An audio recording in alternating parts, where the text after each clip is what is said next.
Je pense ensuite qu'il faut que nous aidions les musulmans de France, qui sont dans leur immense majorité des gens modérés qui veulent juste vivre en paix, que nous les aidions à éradiquer l'intégrisme qui gagne du terrain à l'intérieur de la religion musulmane. Comment est-ce qu'on Alors, d'abord en étant beaucoup plus strict sur les prêches dans les mosquées.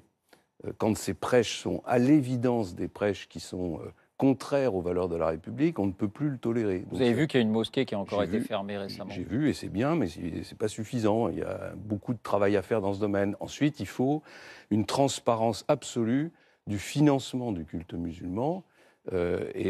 Pour y parvenir, il faut mettre en place ce qu'on appelle des associations cultuelles, ce que jusqu'à maintenant, on n'a jamais pu obtenir des responsables musulmans. Je m'en suis entretenu avec eux il y a peu de temps. Et puis, il faut, je le redis une nouvelle fois, interdire les mouvements qui se réclament du salafisme et des frères musulmans. Et on sait que s'agissant des frères musulmans, on touche à des organisations qui sont aujourd'hui des organisations qui ont pignon sur rue en termes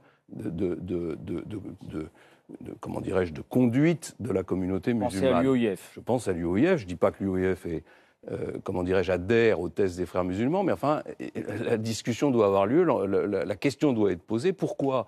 Parce que si on laisse se développer cet intégrisme, c'est un intégrisme qui prend en otage la communauté musulmane. Parce qu'elle est prise en otage, elle suscite des réactions des autres communautés ou des autres populations françaises. Et progressivement, on a cet éclatement de la société française qui est extrêmement dangereux. Et encore un mot sur cette question-là, puisque vous avez souhaité que votre carte blanche soit sur la laïcité et l'école.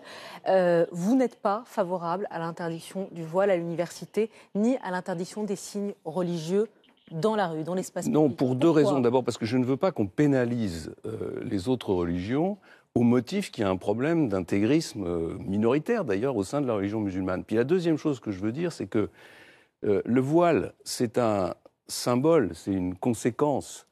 La question, c'est l'intégrisme. Donc on peut évidemment toujours interdire des tenues, on va se lancer dans des débats infinis sur la longueur des jupes et sur je ne sais quelle, ou la couleur des foulards.